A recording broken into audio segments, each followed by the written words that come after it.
Assalamualaikum warahmatullahi wabarakatuh. Welcome back to channel DRKC MPD TV.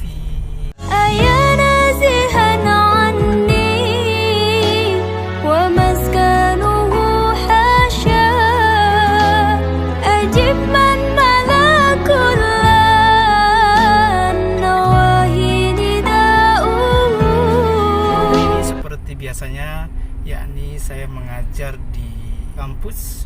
Itu hari ini ada 3 mata kuliah. Yang pertama adalah Dengan judul besar, konsep dasar penelitian kuantitatif. Untuk itu, kita lihat keseruannya bagaimana mahasiswa-mahasiswi saya di dalam mempresentasikan tugas kuliahnya berikut ini. Bye.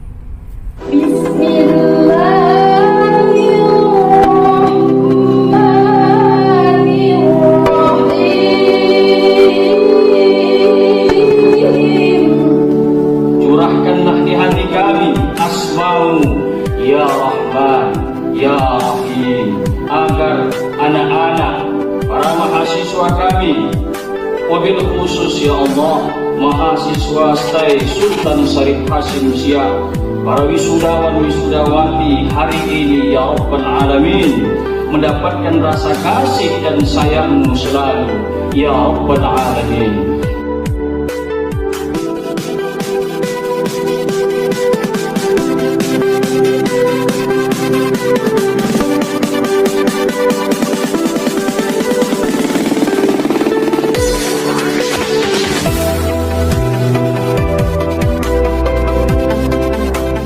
Saya akan memperkenalkan diri terlebih dahulu. Nama saya Safitri Andriani, Prodi Pendidikan Agama Islam semester 5B.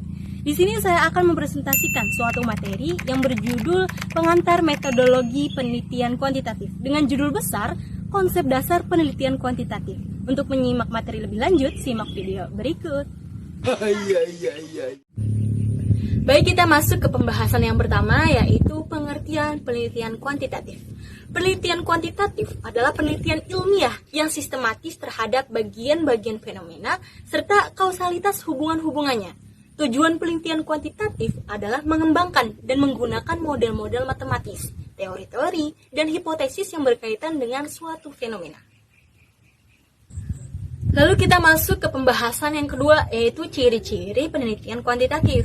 Yang pertama, menggunakan pola berpikir deduktif atau rasional, empiris, ataupun top-down yang berusaha memahami suatu fenomena dengan cara menggunakan konsep-konsep umum untuk menjelaskan fenomena-fenomena tertentu yang bersifat khusus. Ciri yang kedua, yaitu logika yang dipakai adalah logika positivistik atau positivisme. Proses penelitian mengikuti prosedur yang telah direncanakan. Ciri yang ketiga, yaitu tujuan dari penelitian kuantitatif adalah untuk menyusun ilmu nomenklatur atau hukum-hukum dari generalisasinya.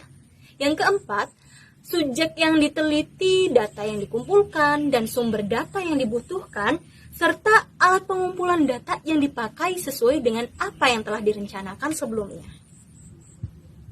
Lalu ciri yang kelima, pengumpulan data dilakukan melalui pengukuran-pengukuran dengan alat yang objektif dan sudah baku, melibatkan penghitungan angka ataupun kuantifikasi data. Yang keenam, peneliti menempatkan diri secara terpisah dengan objek penelitian. Artinya, dirinya tidak terlibat secara emosional dengan subjek penelitian.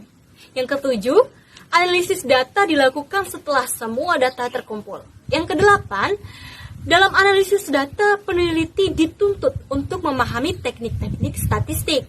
Yang kesembilan, hasil penelitian berupa generalisasi dan prediksi, lepas dari konteks waktu dan situasi.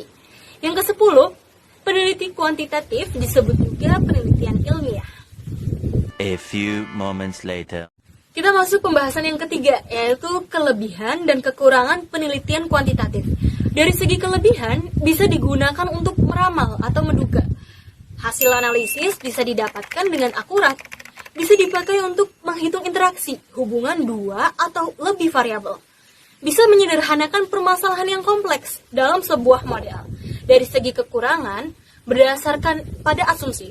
Asumsi yang tidak sesuai dengan realita yang terjadi akan mengakibatkan penyesatan informasi.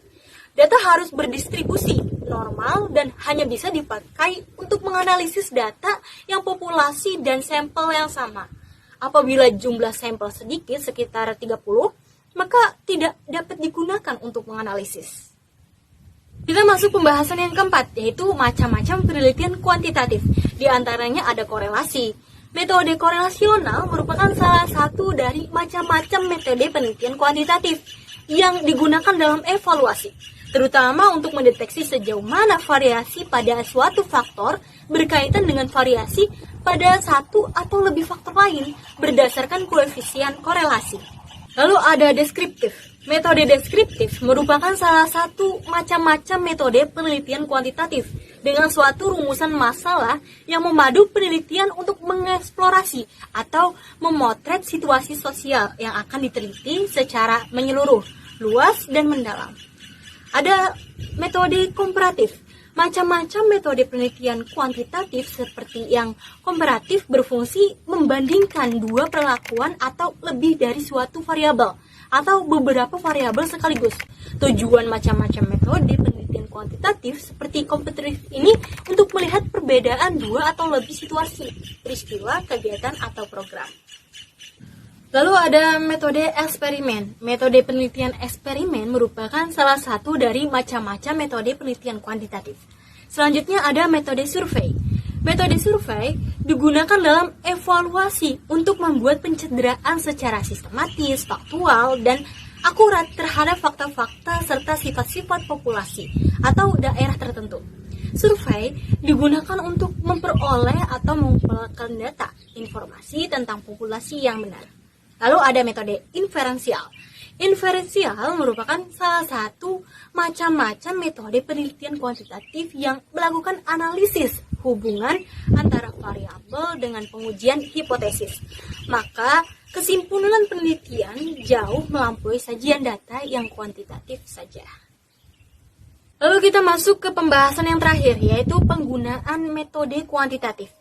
Metode penelitian kuantitatif dapat digunakan jika pertama, masalah yang merupakan titik tolak dari penelitian sudah jelas data-datanya.